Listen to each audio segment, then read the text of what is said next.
আগামী 10 মিনিট আমি অতনু আপনার সঙ্গে uninterrupted, no break, no commercial, একটানা 10 মিনিট চার্জশিটের সঙ্গে আপনি। শুরুতেই জানিয়ে দিই, আজকের এই এপিসোডে প্রতিবাদীর মুখ আমরা দেখাবো না, জানাবো না তার আসল নাম। শুধু পরিচয় গোপন রাখার কারণেই নয়, তার নিরাপত্তার জন্যেও। যে কোনো নামই ধরে নিতে পারেন। ধরা যাক তার নাম মলিনা। অসম্মান আর সব রকম অশ্লীলতার বিরুদ্ধে লড়াইয়ের প্রতীক এই নারী মলিনা। আজকের চার্জশিটে দেখুন অশ্লীল।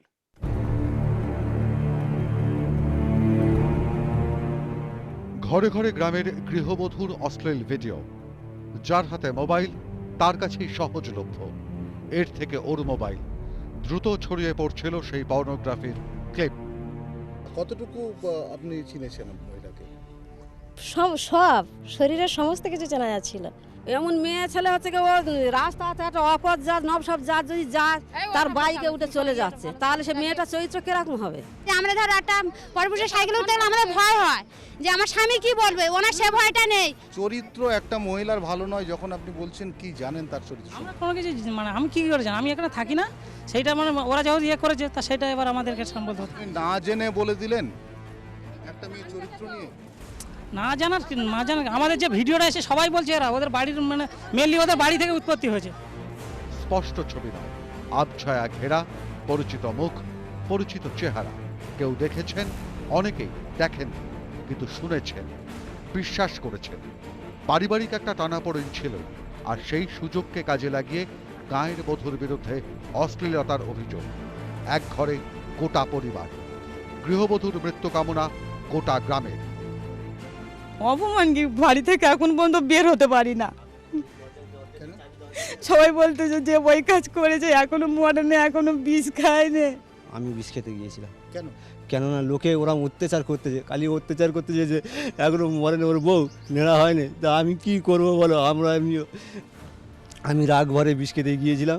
আপনি কি বিশ্বাস করেন যে আপনার? আমি বিশ্বাস করি না বলে আমার বউ নিজে তদন্ত চেয়েছে, আমি বউকে নিজে তদন্তর ভাত দিয়েছি।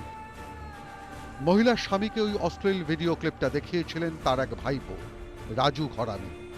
ততদিনে অবশ্য গোটা গ্রামে ছড়িয়ে গেছে সেই অশ্লীল মেসেজ ক্লিপ। মোবাইল থেকে মোবাইলান্তরে পৌঁছে গেছে পর্নোগ্রাফিক ভিডিও। আমাদের মনে হয়েছিল যে ধারণা এইটা হয়েছিল যে দেখুন, মনে হলে হবে না। আপনি কি চিনতে পেরেছিলেন? হ্যাঁ, একটু মুখ চিনতে পেরেছিলাম আমি। মুখ চিনতে পেরেছিলেন? একটু মুখ চিনতে পেরেছিলাম। কিন্তু কি জানাচ্ছেন রাজু ঘরামির ভাই? কি বলা হয়েছিল বুদ্ধেশ্বরকে? তার ভাষায় সিম্পল কোয়েশ্চেন। এই পর্নোগ্রাফিক ভিডিও তাঁদের এবং গ্রামবাসীদের মনে হচ্ছে কাকিমা মলিনা। এবার কাকু বলুন এটা তাঁর স্ত্রীর কিনা। দেখুন, চার্জশিটের ক্যামেরার সামনেই জানাচ্ছেন তিনি। ভিডিওটা দেখার পর আমাদের যেরকম প্রায় দেখলে মনে হয় যে ভিডিওটা সন্দেহ হয়, তো ভিডিওটা হ্যাঁ মিল হতে পারে। ভিডিওটা জাস্ট দেখানো হয়েছে বৌদিকে বা দাদাকে, দেখানো হয়েছে যা দাদা হয় দেখানো হয়েছে। এটা জিজ্ঞাসা করা হয়েছে এটা কি বউ, ইয়েস আর নো। যদি বউ হতো ভালো, না হলে তা ফুরিয়ে গেল। এতটাই সহজ।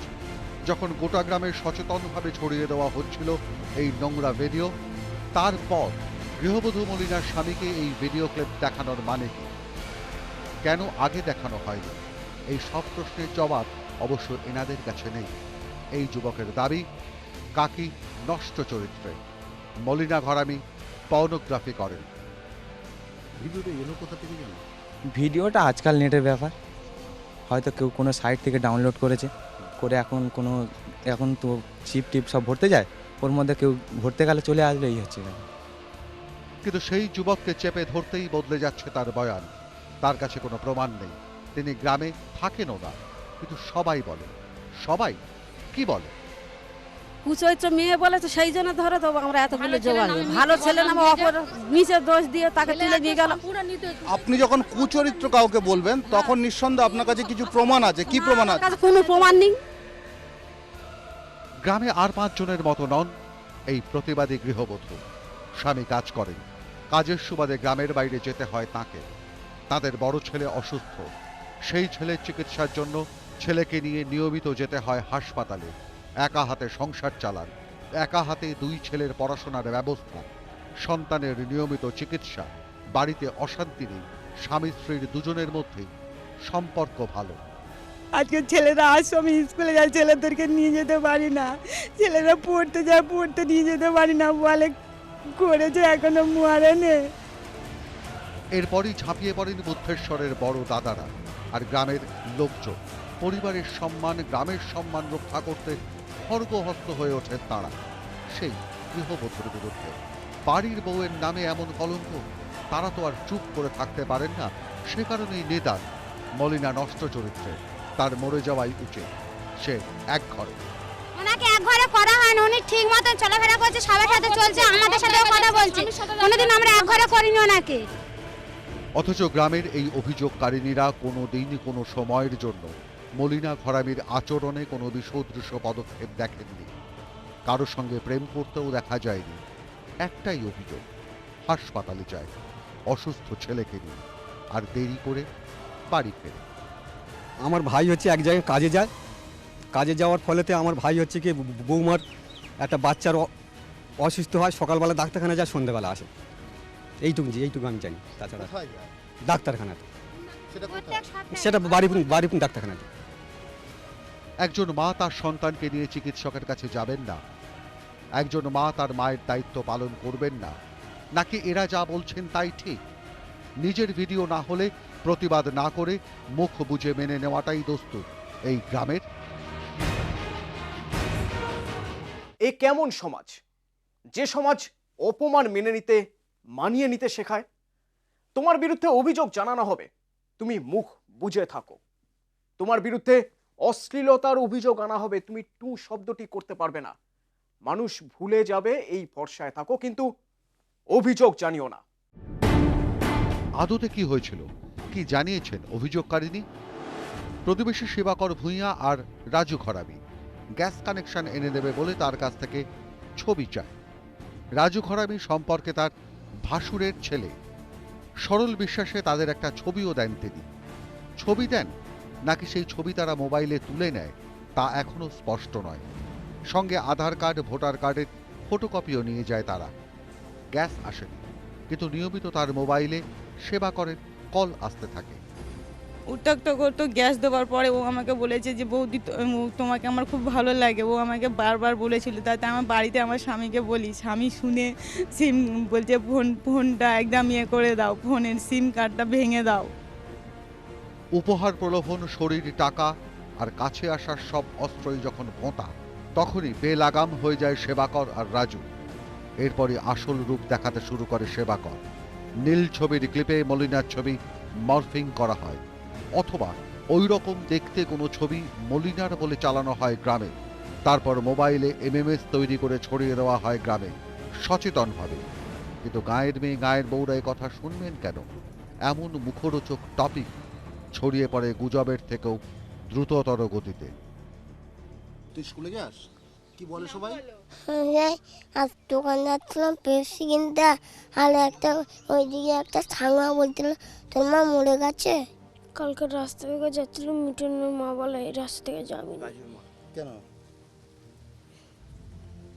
কেন কিছু বলেছে না।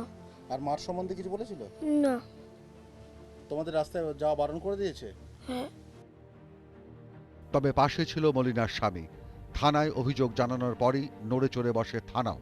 গ্রেফতার করা হয় অভিযুক্ত সেবাকর ভূঁইয়াকে, আর গ্রাম ছেড়ে পালায়, গা ঢাকা দেয় রাজু ঘরামি। মিথ্যা বদনাম, আপাতভাবে অরক্ষিত একজন নারীকে বেইজ্জত করতে চাওয়া, তার সম্মতি ছাড়া তার দেহের অধিকার চাওয়া, প্রলোভন দেখানো, সবকিছু ব্যর্থ হওয়ার পর দেহের প্রতিশোধ যখন নেওয়া গেল না, তখন তাকে সামাজিকভাবে অসম্মানিত করো, হিউমিলিয়েট করো, বদনাম করো। এটা যেমন অপরাধ, তেমনি যারা এই মিথ্যাচারকে উৎসাহ দিতে এক ঘরে করে গোটা পরিবারকে, গোটা পরিবারটাকে ঠেলে দেয় মৃত্যুর দিকে, তাদের কি শাস্তি হওয়া উচিত? তবে একটাই আশার আলো, সুখের খবর। পাশে দাঁড়িয়েছিলেন তার স্বামী, পাশে রয়েছে পুলিশ প্রশাসন।